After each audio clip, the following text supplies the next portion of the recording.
Hello and welcome to the Wheel Crime Podcast. This podcast is run by two ladies who play games, shout profanities, and laugh way too often. Also, this podcast does cover topics of sensitive nature, and as such, listener discretion is advised.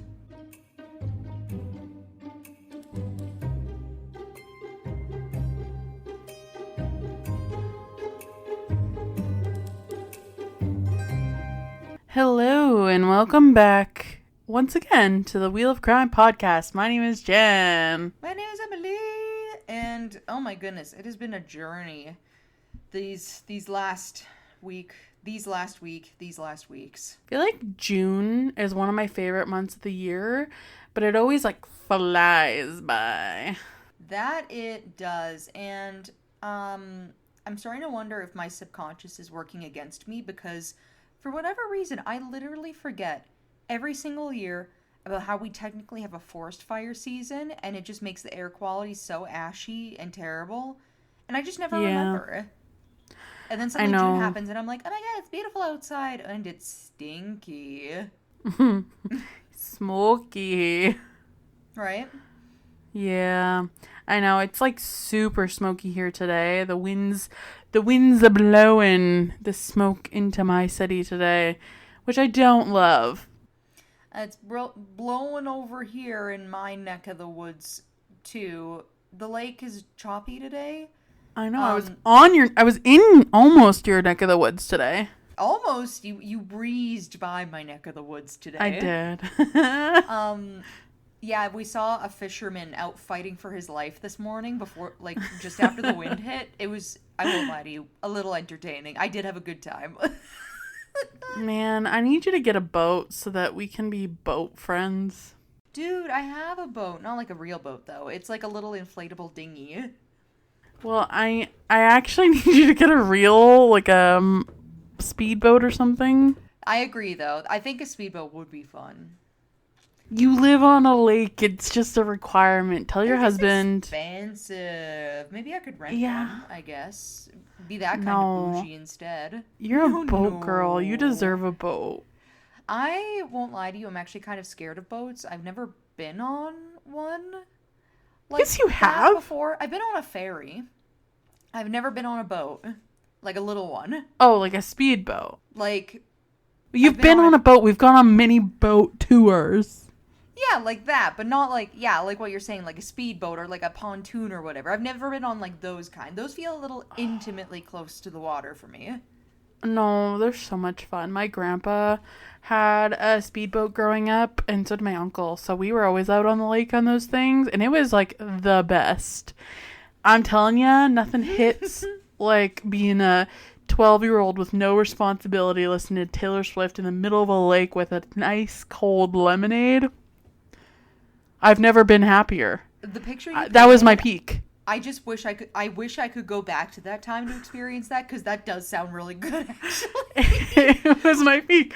I've been chasing that high ever since. That I believe. I'll have to see if I can manifest a speedboat then, because I need more reasons for you to be in my neck of the woods, because you just like to coast on by my neck of the woods without ever visiting. Maybe if I would. Not true. Oh, you visit me once a year. If that. I don't recall ever being invited. Okay, you got me there. My house is not ready yet. It doesn't count right now. See? I haven't been invited, guys. You heard it here first. Okay. But yeah, I'll work on the speedboat thing with him and see what I can come up with. Besides that, what have you been up to recently? What's new in the life of Jenn that you'd like to share with our lovely listeners? I think I told you a few episodes ago, maybe, or last episode. I don't know anymore. That I'm starting tennis lessons soon, so I'm just trying to get ready so I can just show up and be all cool and mysterious and even though it's a beginner class, already know what I'm doing, you know? Mm-hmm. Yep. So I've been trying to hit the court. Hit the court. Hit the court. Be really cool. It feels very something about tennis players feels very High School Musical to me, but I love that for you. You know what? It's a major slay, and I'll take that. What about you? What's new, Em? Well, as per, I feel like the last few weeks I've been complaining about this. I've just been trying to spring clean my house. I'm so close to being done, but now I'm kind of at the part where I got rid of a bunch of things and I'm trying to build them, and it can be done. I know I can do it. It just takes so much time. And the I know. instructions are so bad. Like, I hate reading things and not understanding what it is I need to do. And the picture's right Mm, there. Makes me feel like a yeah. dummy. But then, besides that, for fun stuff, nothing. Well, I am literally on like the last 5 chapters of Fourth Wing, so then we get to Oh, start Jesus. our new book series together. I'm like 4 books behind everything, my whole plan. Okay, I'm gonna have to start investing more time into fun, I guess, because I need to catch up so that we can read the next book together. Yeah, I mean, I have my next book. Like, I have. So, the problem is I started Fourth Wing about 2 days. My God, I've been working on both of these books for like 900 years because my schedule's been insane. But Yeah. I started it about 2 days before the new Hunger Games book came out. And then obviously I bought that opening day and then I wanted to read that. So I am like so close to finish on both of them. So I've been like really trying to just focus on Fourth Wing so I can finish that and then I can finish Hunger Games and then we can actually start the next series instead of like straddling like 3 books at a time. Totally fair and valid. Quick question. What do you mean you're tandem reading Fourth Wing and The Hunger Games at the same time? Like one night I'll read Fourth Wing and then the next night I'll like hop back over to the new Hunger Games book and like Why? I don't know, Emily, because I'm stupid. That's like that is bananas to me. Because I would lose the plot so fast if I tried doing that. I would have to choose Oh, one and then finish it and then choose the other one. Like that's I'm so like wild that you're fully tandem invested. reading them. I'm fully invested in both, so like I feel like I have a pretty strong grip on both plots. Well, And it's that's just good. this war in my head of which book will I read tonight, but I'm like, no, you need to stop. You need to just finish one of these books. That's Because I don't have understandable. that much time to read either. So it's like only like a couple hours on the weekend that I really get to read at the Mm-hmm. moment because of work and tiredness and laziness, honestly. Mm-hmm. But so it's just taking me forever to finish both of them. And I'm like, I could have finished one of them by now. Instead, I'm like No, that's how I so feel. deep in It's like, both. well, that's why I was like, don't finish Fourth Wing yet. Because literally, since the last time we talked about it, that book that's like the weird Wednesday Adam reverse harem thing, where they're relatively short. That's how I feel about that one. Because I'm like, I know if I picked it up and like dedicated like a couple hours into reading it, I'd probably be almost like halfway through, another couple hours probably done.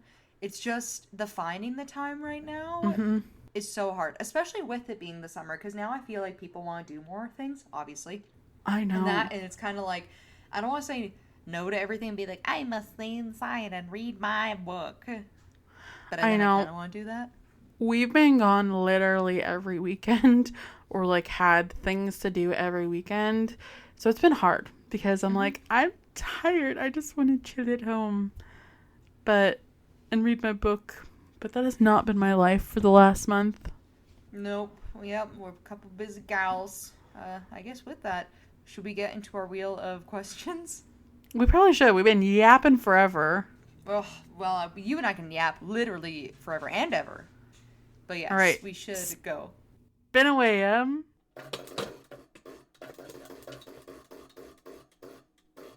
Have you ever or did you ever sneak out of your house as a teenager? Oh yeah, only once though, because I was so afraid The of consequences of your actions. pretty much because it's not even that I was really afraid of my parents. Yeah, I was afraid of the consequences. I was like, if I sneak out of the house and get hit by a car, my parents will find out and I'll get in so much trouble. Yeah. I feel like I snuck out a decent amount. I was pretty sneaky as a teenager. Yeah, I would say between you and I, you were definitely the more sneaky of the two. For sure. Mm-hmm. All right, should we spin for our next question? Yeah. Would you say that you're a strong swimmer? Uh, yes and no, I guess. I've swam a lot. I feel like, like we used to swim a lot, but I've always been terrible at treading water. I can do pretty Mm. much everything else. I just can't figure out how to tread water. So I would say I'm pretty good. I'm not going to do anything competitive though. Like if you were like, go swim to the other end of the lake, I'd be like, bitch, are you nuts? As if. I was like one level away from getting my lifeguard at one Mhm. point, but I feel like I'm not quite as strong of a swimmer anymore just because I haven't, Been in I don't swim practice, yeah. nearly as much as I used to. Mm-hmm. Yeah, But I think that's just kind of life, though. Like, when you're a teenager and you have no responsibilities, you can put time into these things like swimming regularly or, like activities. yeah, or what have you. And then suddenly it's 10 years later and you're like, I'm slamming 12 years. And then you're like, damn, that's rough. That's hard living. Yeah, pretty much. Oh my god. Okay, well, I mean, that's simple enough. Should we spin for our next question? Yes, spin away. Do you think you could escape from prison? Maybe? Maybe. There's a lot of factors in that. It's like, am I being held in like an old-timey prison? Then yes, I could probably escape prison. Um, am I being held in a prison where the security guard's like somebody a little bit funny and charismatic? Then maybe. Is it a high security prison where nobody talks to you and you're literally in a metal box every day? Probably not. I guess, yeah. I don't think I could escape from prison. I honestly don't. Well, here's my thing though. I don't know if I would, depending on why I was in prison either though. Like if I felt like I was in prison for like a valid reason, I don't know if I would. Cuz I'd be like if I Yeah, fuck escape that one and up. get caught, they're going to double my sentence. Like why would I want to do that? Yeah. See, I used to play this game BitLife. I don't know if you've ever played that. I have. And I Yeah, always I tried to played that a escape lot from when I was traveling. Yeah, I always tried to escape from prison in that game and I never could win. So, That's hilarious. You're like, I could never escape jail when I played BitLife. It's meant to be. I would never do it. so that's like my like factors. I'm like, you can do it in BitLife, definitely can't do it in real life. Maybe that's why they put it in BitLife. So they're like, this way, if anybody ends up in prison who played BitLife, they don't try to escape and then say it's because of what we taught them. You know what? Excellent marketing and life lessons. See, there we go. They do multi things, multiple things. Exactly. All right, let's spin for our last question.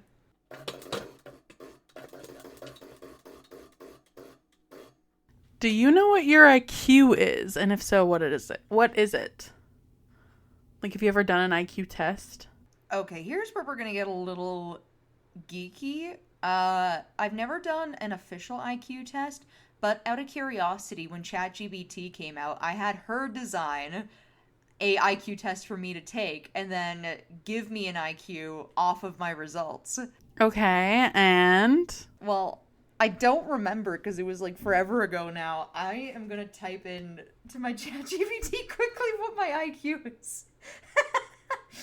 Have you ever taken an IQ test? I have not. I have no idea what my IQ is.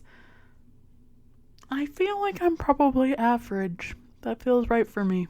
Right? Like, I don't feel like either of us are exactly Einstein level brilliant, but I would say we're smart. We're smarter than the average. Well, maybe not the average person. I feel like we're smarter than a certain demographic of people. Like, I don't feel like I'm a dummy, but Right? I'm not, like, super smart genius level either. I feel like I'm somewhere in the middle, for sure. All right. Well, I'll see what mine is, and then we'll just say that's ours. Okay. Unless yours is really bad, in which case I do not claim that. I do not claim that negative energy. Okay, I'm asking her, what's my IQ again? Can you remind me of what number? She says I'm somewhere between 146 and 154. Apparently between 145 to 159 is highly gifted. I'm special. Apparently Elon Musk's IQ score is believed to be between 155 and 160. Oh, I don't know if I want the same score as Elon Moccasin. You definitely don't. Apparently wait. Einstein's was 160. See, I told you he's a smart guy. Okay, but here's the real question. Do we claim this or do we not claim this based on Elon Musk? We claim this. We're just smarter than him. That's fine. Okay, we'll claim it then. We'll claim it. Okay, so this podcast I claim IQ that, but I don't claim him or any association to him, you know? Yes. So we'll say the podcast IQ is one. What numbers did I say again? Are you sure this is an accurate test? That's what I mean. I have no idea. This is just one that she gave me. And for all I know, she could really be pumping me up. But we'll say this 145. We'll say 145. Yeah. Sure. The podcast IQ is 145. You heard it here, folks. Facts. Facts. Apparently. Because, yeah, she said 145 to 154 was your potential IQ. Wonderful. Yeah, we'll take that. Sure. Whatever that you're is. highly gifted. Real. I doubt that that's real. I feel like this is one of those things where it's like, because ChatGPT really does love to always tell you like really good things about yourself and pump you up. So I'm just going to assume this is one of those things. Perhaps. I have my suspicions. If you guys email us 4,000 times that you love us, we will take IQ tests on the podcast. Oh my god. They would be so long. I looked up how much the average IQ testing is, and it's like 6 hours of sit-down content. We will stream that shit on Twitch. If you guys like our next Instagram post gets 10,000 likes. I thought you were going to say 10 likes, and I was like, girl, I don't have that kind of time. But yeah, 10,000 likes, then we will take an IQ test and stream it together. Okay, deal. You heard it here, guys. Cool.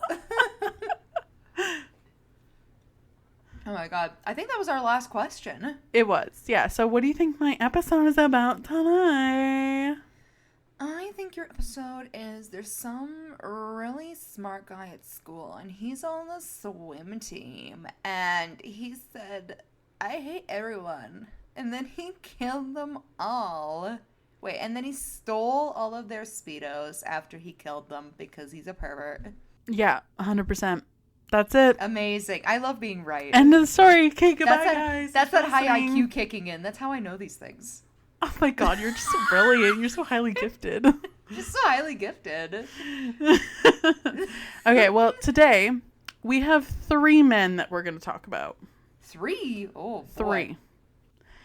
So the first is Frank Lee Morris, and he was born on September 1st, 1926, and he was born in Washington, D.C. He was actually orphaned at the age of 11 and spent the rest of his childhood in foster homes. He was convicted of his first criminal offense at 13, and by his late teens had been arrested for crimes ranging from narcotics possession to armed robbery. He spent most of his early years in jail serving lunch to prisoners, and later he was arrested for grand larceny in Miami Beach, car theft, and armed robbery. Frank reportedly ranked in the top 2% of the general population in intelligence as measured by IQ testing, and he scored a 133. So we're smarter than him, so obviously he's pretty dumb. Obviously. He's not like us. Yeah, not like us at all. Yeah. So he served time in Florida and Georgia and then escaped from Louisiana State Penitentiary while serving 10 years for bank robbery.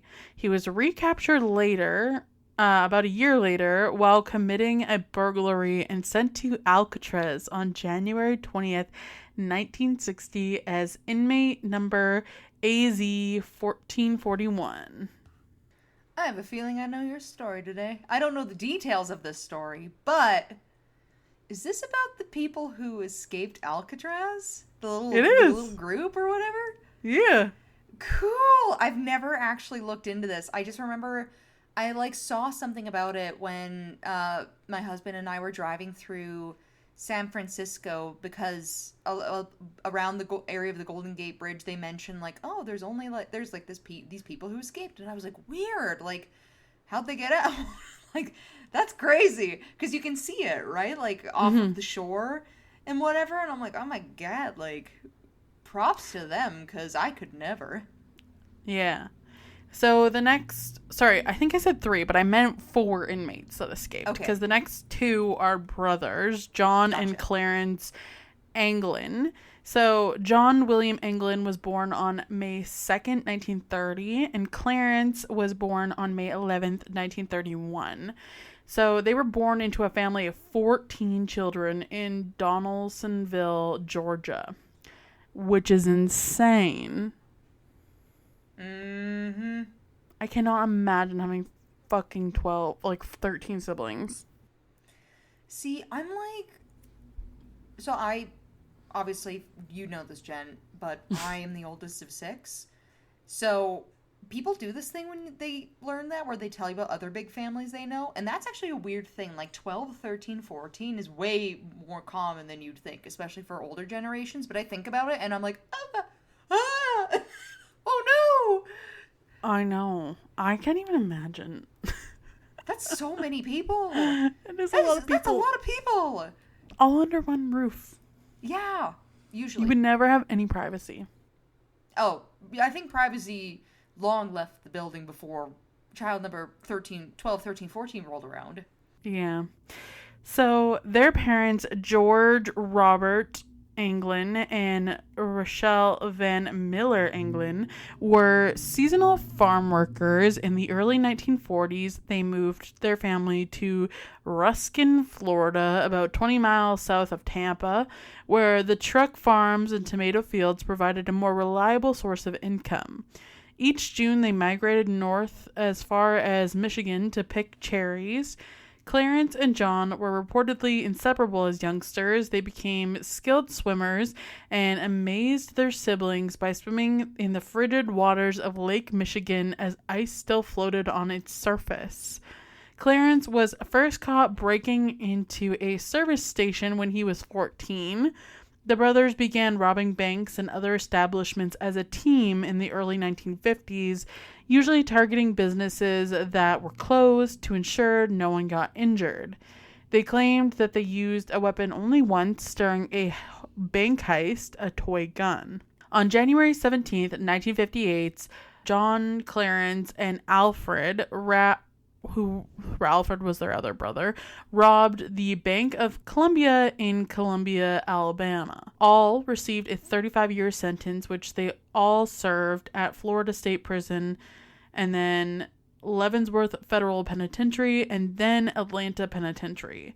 After repeated attempts to escape from the Atlanta facility, John and Clarence were transferred to Alcatraz.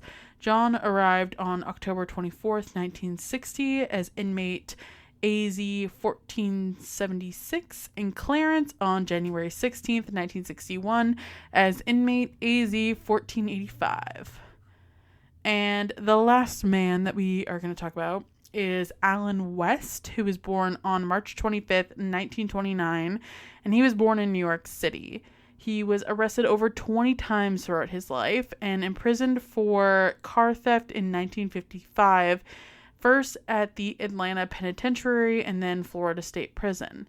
After an escape attempt from the Florida facility, he was transferred to Alcatraz in 1957 at the age of 28 and became inmate AZ 1335. So, all 4 inmates knew each other from previous incarcerations in Florida and Georgia. They were assigned adjacent cells in December 1961, and they began formulating an escape plan under leadership of Frank. Over the subsequent 6 months, they widened the ventilation ducts beneath their sinks using discarded saw blades found on the prison grounds, metal spoons from the mess hall, and an electric drill improvised from the motor of a vacuum cleaner. The men concealed their work with painted cardboard and masked the noise with Frank's accordion on top of the ambient din of music hour. So once the holes were wide enough to pass through, the men accessed the unguarded utility corridor directly behind their cell's tier and climbed to the vacant top level of the cell block, where they set up a clandestine workshop. There, using over 50 raincoats among other stolen and donated materials, they constructed life preservers based on a design Frank found in March 1962 issue of Popular Mechanics with the article, "Your Preserver, How Will It Behave If You Need It?" Frank found other ideas in magazines, resin to make a lampshade in the November 1960 issue of Popular Mechanics, the signposts of water safety about channel buoys, including course and navigation hazards in the May 21st, 1962 issue of Sports Illustrated. They also assembled a 6 by 14 foot rubber raft, the seams carefully stitched by hand and sealed with liquid plastic available in the shops, and heat from nearby steam pipes. Paddles were improvised from plywood and screws, and finally they climbed a ventilation shaft to the roof and removed the rivets holding a large fan in place. The men concealed their absence while working outside their cells and after the escape itself by sculpting dummy heads from handmade papier-mâché-like mixtures of soap, toothpaste, concrete dust, and toilet paper, and giving them a realistic appearance with paint from the maintenance shop and hair from the barber shop floor. With towels and clothing piled under the blankets in their bunks and the dummy heads positioned on the pillows, they appeared to be sleeping. On the night of June 11th, 1962, with all preparations in place, the men initiated their plan, and Alan discovered that the cement he had used to reinforce crumbling concrete around his vent had hardened, narrowing the opening and fixing the grill in place. By the time he managed to remove the grill and re-widen the hole the others had left without him, he returned to his cell and went to sleep. Poor Alan got left behind. Oh my gosh, that, like, I get the whole, like, we can't wait for him, like, we gotta go, but at the same time, man, that fucking sucks. But also at the same time, like, the amount of preparation that went into this is insane. And the fact they didn't get caught, like, stealing these things and making these things and preparing these things is completely bananas. They must have spent so long just, like, slowly taking, like, one fucking screw at a time. Yeah, and hoping it doesn't get noticed and stuff, and then, like, having to play everything right. And the fact that you have 4 people looped into this, too, like, that's, for, like, something as covert as this, 4 is a big number. Mm-hmm. So, from the service corridor, Frank and the 2 brothers, John and Clarence, climbed the ventilation shaft to the roof. Guards heard a loud crash as they broke out the shaft, but nothing further was heard, and the source of the noise was not investigated, which is crazy. You would think. They were probably figuring we're literally at a prison in the middle of the ocean. Who cares what that is? Yeah, where are they gonna go? Yeah, right? Hauling their gear with them, they descended 50 feet to the ground by sliding down a kitchen vent pipe. Then they climbed 2 12-foot barbed wire perimeter fences. At the northeast shoreline near the power plant, a blind spot in the prison's network of searchlights and gun towers, they inflated their raft with concertina stolen from another inmate and modified it to serve as bellows. At some time after 10 p.m., investigators examined, they boarded the raft, launched it, and departed toward their objective, Angel Island, 2 miles to the north. The escape was not discovered until the morning of June 12th due to the successful dummy head ruse. Multiple military and law enforcement agencies conducted an extensive air, sea, and land search over the next 10 days. On June 14th, a Coast Guard cutter picked up a paddle floating about 200 yards off the southern shore of Angel Island. On the same day, in the same general location, workers on another boat found a wallet wrapped in plastic, complete with the names, addresses, and photos of the brothers' friends and relatives. On June 21st, shreds of raincoat material believed to be remnants of the raft were found on the beach not far from the Golden Gate Bridge. The following day, a prison boat picked up a deflated life jacket made from the same material 50 yards off Alcatraz Island. According to the final FBI report, no other physical evidence was found. FBI agents surmised early on that the men had drowned. They cited the fact that, quote, the individual's personal effects were the only belongings that they have, and the men would have drowned before leaving them behind.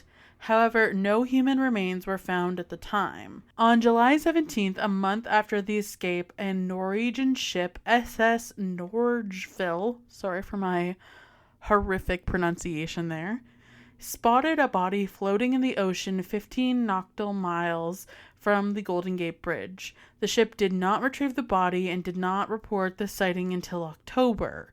San Francisco County Coroner Henry Turkle cast doubt on the speculation that it could have been one of the escapees, emphasizing the improbability that a body would still be floating on the surface of the ocean more than a month later. Instead, the coroner proposed that the corpse may have been that of Cecil Philip Herman, a 34-year-old unemployed baker who had jumped from the Golden Gate Bridge 5 days earlier. Several coroners from neighboring counties challenged the coroner's opinion, stating that it was possible the remains belonged to one of the escapees. FBI investigators announced their official position that while it was theoretically possible for the men to have reached Angel Island, the odds of them having survived the turbulent currents and frigid waters of the bay were negligible. According to the final FBI report, West said that they had planned to steal clothes and a car upon reaching land, but no such thefts were reported in the immediate area. Allen was the only conspirator to not participate in the actual escape because he got left behind. Poor Allen. Which still, I get that they're literally in jail for a reason, but I kind of feel bad. I know, poor guy. He's like, I'm so alone. He's like, yeah, all my buddies have literally pieced out without me on this project we've all been working on together. Like, I'd be kind of sad. Be like, oh, okay, I see how it is. Well, I guess they didn't need to be friends. They could have just been co-workers, co-conspirators, but I don't know. I feel like that, in my opinion, they were besties. Well, that's what I'm saying. If you're going around making fake toothpaste heads of each other, you gotta be friends, right? Like, that's a bonding activity. Genuinely, there's only one person I would ever make a toothpaste head with in my life, and that's you. Like, you don't do that with just like your average guy. I know, Bessie, I do that with you too. Right? So Allen fully cooperated with the investigation and therefore was not charged for his role. He was transferred to McNeil Island, Washington, after Alcatraz was deactivated in 1963, then back to Atlanta Penitentiary.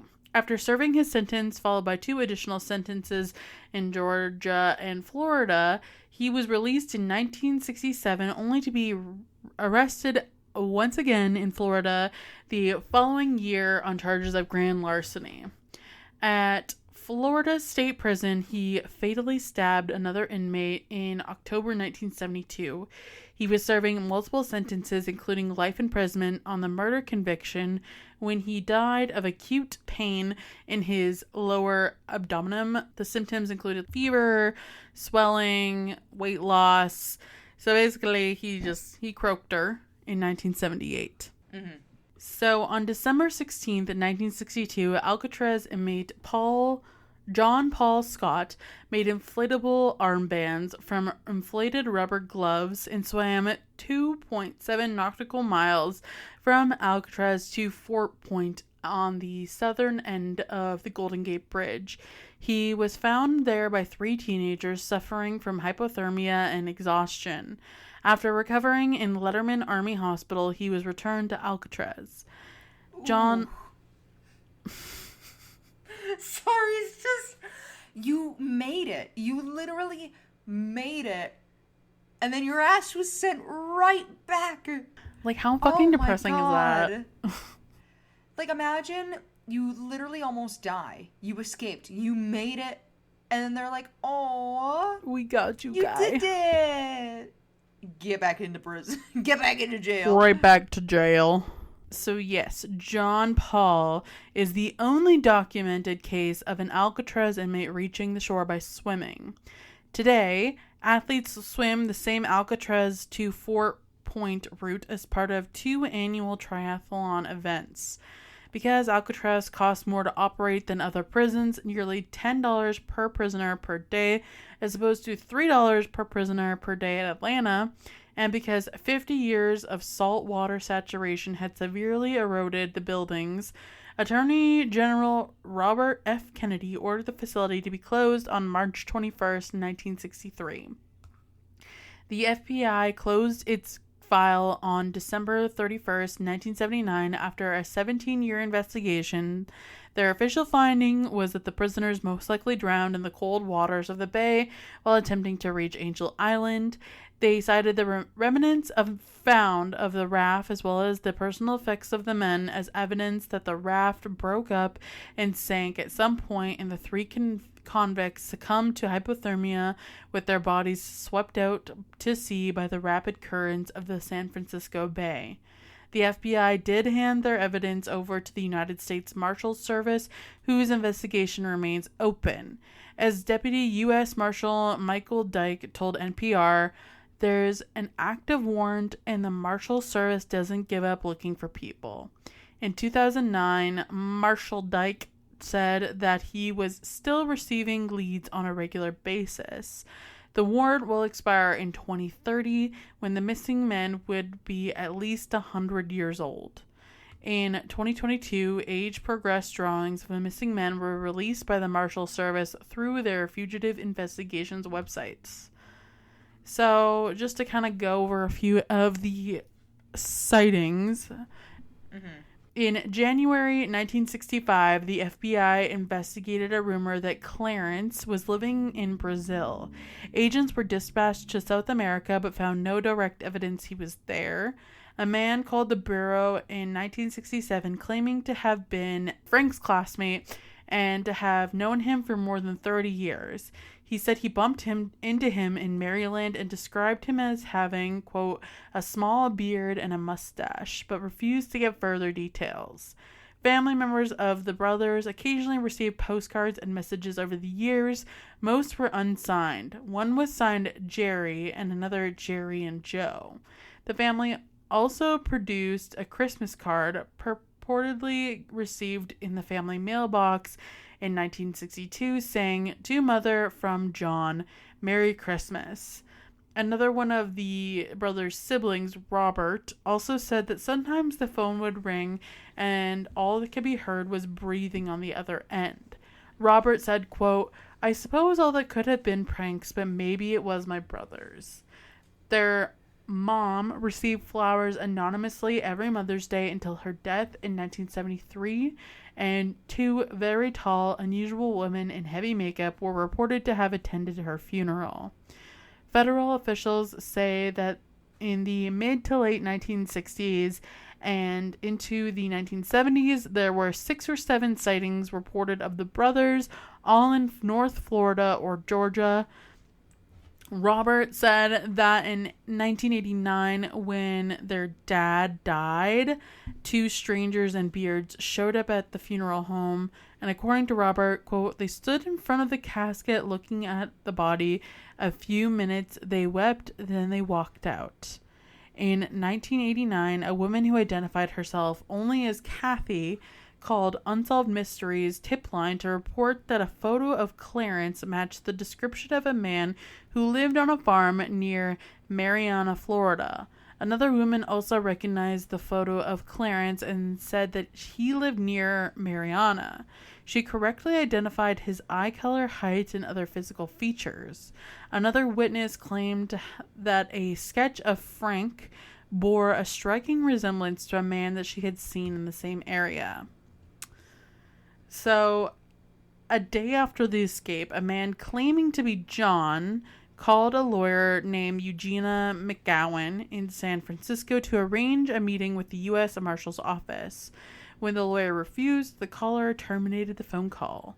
Robert Cheney, a San Francisco police officer, said that at 1 a.m. on the morning of June 12th, he saw an illegal boat on the bay near Alcatraz. A few minutes later, the boat left, heading under the Golden Gate Bridge. This led to speculation that the prisoners might have enlisted outside accomplices to pick them up. The FBI dismissed this man's account, like the officer's account, without giving it serious consideration. In 1993, a former Alcatraz inmate named Thomas Kent told the television program America's Most Wanted that he had helped plan the escape and claimed to have provided significant new leads to investigators. He said that Clarence's girlfriend had agreed to meet the men on the shore and drive them to Mexico. He declined to participate in the actual escape, he said, because he could not swim. Officials were skeptical of the inmate Thomas's account because he was paid $2,000 for the interview. A man named John Leroy Kelly dictated an extended deathbed confession to his nurse in 1993. John Leroy claimed that he and a partner picked up Frank and the brothers in a boat and transported them to Seattle, Washington. Later, under the guise of transporting them to Canada, John and his partner murdered the escapees and got $40,000 from their families. And at a location in Seattle where John claimed the 3 escapees were buried, no human remains were found. So that one feels like just some random senile old man trying to scare his nurse to me. Yeah, right? You're like, it's got a little bit of stank on it. So, a 2003 Mythbusters episode on the Discovery Channel tested the feasibility of an escape from the island aboard a raft constructed with the same materials and tools available to the inmates. Hosts Jamie and Adam, along with a crew member, successfully made landfall on the Marin headlands at the north end of the Golden Gate Bridge. The show's conclusion was that the escape was, quote-unquote, possible.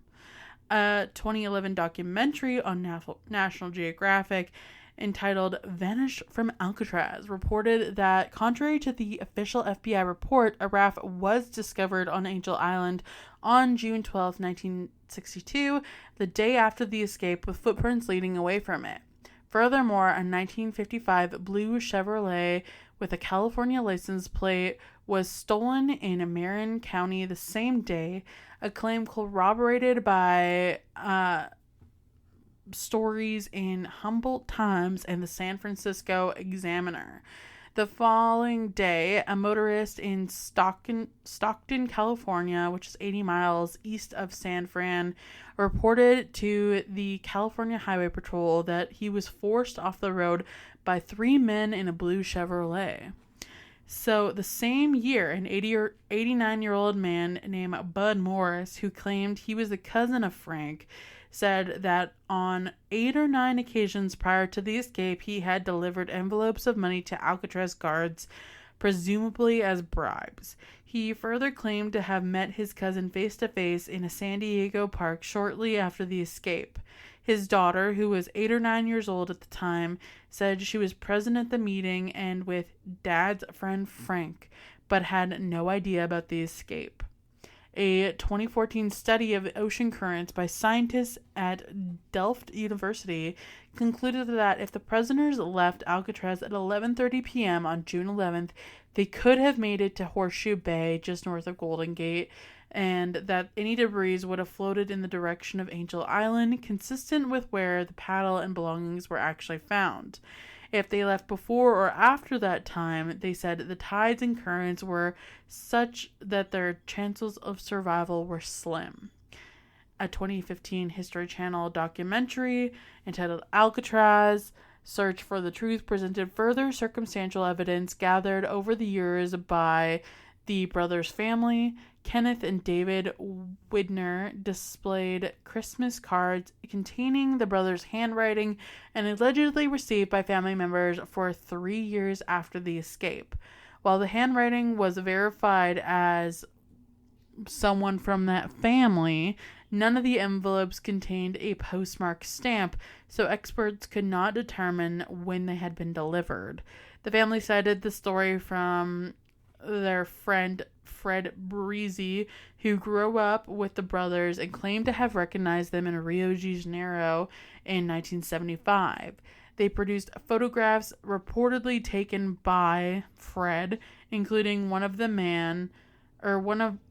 two men who, according to Fred, were John and Clarence, standing next to a large termite mound. Other photos showed a Brazilian farm that Fred claimed was owned by the men. Forensic experts working for the family confirmed the photos were taken in 1975 and asserted that the two men were more than likely the brothers, although the age and condition of the photo and the fact that both men were wearing sunglasses hindered efforts to make a definitive determination. Fred also presented an alternative escape theory. Rather than use the raft to cross the bay, he said they paddled around the island to the boat dock, where they attached an electrical cord, which was reported missing from the dock on the night of the escape, to the rudder of a prison ferry and departed the island shortly after midnight and were towed behind it to the mainland. So there's a few more theories that we'll go through here. So Art Roddick, a retired U.S. deputy marshal who had once headed the investigation and later worked with the England family, called Fred's photograph of the two men absolutely the best actionable lead we've had, but added it could still be a nice story, which isn't true. Or the photograph could be misdirection aimed at steering the investigation away from the brothers' actual whereabouts. Michael Dyke, the last deputy marshal assigned to the case, said Fred was a, quote, drug smuggler and con man and was suspicious of his account. Fred's widow said that she never heard him mention seeing the brothers in Rio and that he was a con man who is prone to making up stories. An expert working for the U.S. Marshal Service did not believe the photograph was legitimate, and Michael Dyke said that measurements of the physical characteristics of the brothers indicate that they are not men in the Brazil photo, but he acknowledged that the difficulty in making a definitive determination and ruling it out as a valid lead. In January 2020, an Irish creative agency and AI specialist used facial recognition techniques to conclude that the men in the photo were John and Clarence. So AI thinks that it's legit. So Robert, the brother's brother, reportedly told family members before his death in 2010 that he had contact with John and Clarence from 1963 until approximately 1987. Surviving family members who said they have heard nothing since Robert lost contact with the brothers in 1987 announced plans to travel to Brazil to conduct a personal search, but Roderick cautioned that they could be arrested by Brazilian authorities because the Alcatraz escape remains an open case. Okay. In 2018, the FBI confirmed the existence of a letter allegedly written by John and received by the San Francisco Police Department in 2013. The writer asserted that Frank died in October 2008 and was buried in Alexandria under a different name, and Clarence died in 2011. His purpose in writing the letter, he said, was to negotiate his surrender in exchange for medical treatment of his cancer. The letter's authenticity was deemed inconclusive. In 2019, episode of Mission Declassified investigative journalist Christoph Putzel corroborated much of the information released by the FBI and other sources, including the raft found on Angel Island. He quoted various reports mentioning of a blue Chevrolet of the same description as the one stolen after the escape, spotted in Oklahoma, Indiana, Ohio, and South Carolina, where 3 months after the escape, 3 men matching the escapee's description attempted to acquire a residence in the woods.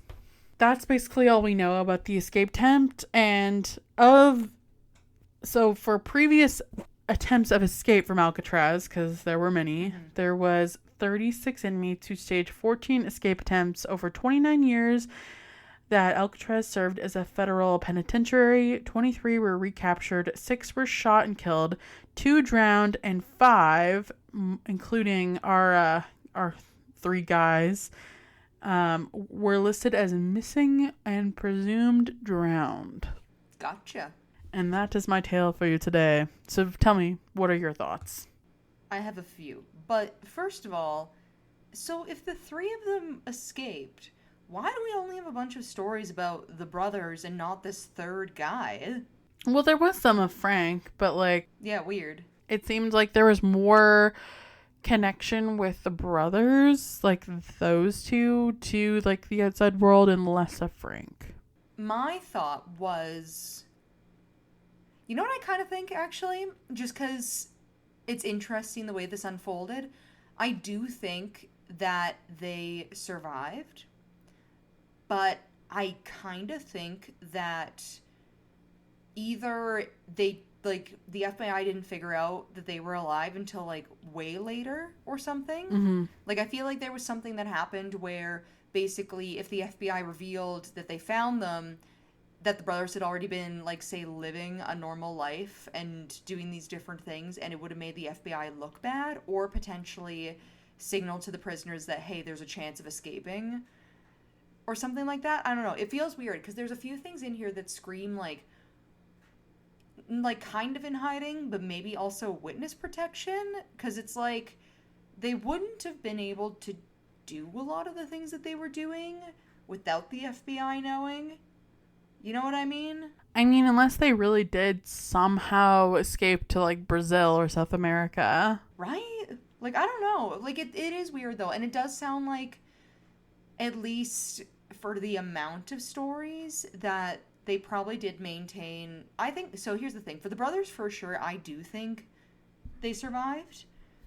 Mm-hmm. What exactly they were doing, though, I have no idea. And I kind of wonder if a lot of the stories of them being seen and these sorts of things were kind of made up. But I do think a lot of the stuff related to the family stuff probably makes a little bit of sense. Because to me, anyways, I'd be okay, it makes sense if you have a family that big, because they were the brothers with the big family, right? Yeah, they had there was 14. Yeah. Right? So then to be, say, close to your parents or close to your other siblings, it makes sense that they would pick one trusted member of the family to maintain communications with. Mm-hmm. So that makes sense to me. But yeah, I don't know about the rest of it. What do you think? I feel like Frank might have died in the ocean, but I don't know. I'm unsure about Frank. I don't know about Frank, but I feel strongly that the brothers survived. Yeah, same. That's why I was kind of drawing the question mark at Frank, because there's such so few things, and it's well, obviously he didn't flee to Mexico. I mean, he could have, I guess, but it's if the brothers did and people are still talking about them, I don't know, it seems weird that there's not more, right? It just, yeah, it does feel like there's a lot more information about the brothers than there is about, like, potential, like, sightings of Frank. I don't know. Like, Frank, like, it's completely plausible for one of them to have died in the ocean from Right? hypothermia and two to have escaped. Like, just because some of them escaped doesn't mean they all escaped. Right? That was kind of my thought too, because I was like, at least for the brothers, for the amount of like talk about them after the fact, I'm like, okay, like a lot of these seem more likely to have happened Well, than the stuff going on with Frank. the part of the brothers' story that makes me feel like they survived is like the fact that their mom kept receiving anonymous flowers on Mother's Day and like But then it's kind of like, would one of the siblings have done that, being like, oh, she's just so sad about her boys dying, like maybe we can give her the hope that they're still around somewhere where we'll chip in and send her flowers for Mother's Day. Like, do you think that might have been a thing? but then the description of like two random older ladies who just showed up at the funeral, like I don't know, that's kind of weird. Yeah, right? That's what I mean. Like, all the family stuff makes me suspicious. I'm like, okay. Like, especially if you are part of a big family, I think you can kind of, like, you kind of know who's around, usually. So it's like, if there's people you don't know showing up, and there's always two of them, and you happen to have two brothers that escape prison and are in hiding, it's kind of like, I don't know. And it's weird to me that they didn't find any human remains. Like I get that the currents Yeah. and stuff, but if They could find a life jacket made out of literal garbage. Yeah. And they can't find a body, like... kind of suspicious. I don't know. It's like there is a total chance that they got eaten by a shark or floated away or whatever, but like there is also a non-zero chance that like they would just find the body floating. Right? Because they saw that other body floating, so it's kind of like... I know. Would there not be more bodies if they all died? I don't know. You would think. I don't know. But it is interesting, too, that, like, they did the study afterward where they were, like, looking at the current conditions and how they seemingly timed it perfectly, where if they had left a little earlier or a little later, they would have been completely fucked. But that's the thing, though. I feel like if you are in a prison on an ocean, you might be learning more about the environment because there's literally nothing else to do. So maybe they did, maybe they just had a hunch or an inkling, and they were like, oh, like this would be the perfect time to do it or whatever. But yeah, it's like at the same time too, a lot of this is like, how would you know? Yeah. I mean, I'm guessing, the oceans all, like, the currents are all about patterns, right? So I'm sure they would, if you were trying to escape from something like that, you would learn the patterns of, like, right? The current's really bad when, like, the wind is, like, going this direction or whatever. Science shit. Weird sailor shit we don't know anything about. And science. Frank was reportedly very smart. So, and the other two were reportedly very good swimmers. So I feel like they maybe had a little bit going for them at the beginning of this. I don't know. It's kind of like what you said. I am unsure about Frank, but I do feel strongly that the brothers survived, and I do think they had a little bit of help with their identity stuff, like whether that be some sort of collaboration with the FBI to be in like a witness protection thing, or they were just that good at hiding themselves. I don't know, but I definitely feel like they got help somewhere. But I do think they survived. Yeah, I don't know. I feel like this story in particular is ripe for conspiracy theories, and I'm sure there's a lot out there. Totally. That's the fun kind. Well, I mean, if you liked today's episode, you can leave us a review on wherever you listen to our podcast. 5 stars is always appreciated. And we have our website, which is www.wheelofcrime.com if you want to check us out on there. We are Wheel of Crime on Patreon. And we have our email, which is wheelcrime@gmail.com.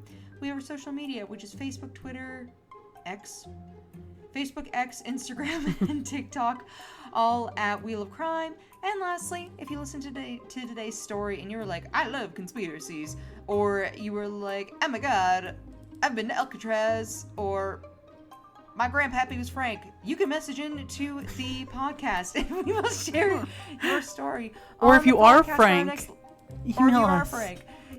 Always. You can, email us or send in your story into our Google form or a form that we keep up on our social media to participate in our next Listener Stories episode, because that is always fun.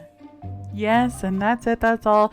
We will see you next week for another new episode. Okay, bye. Bye.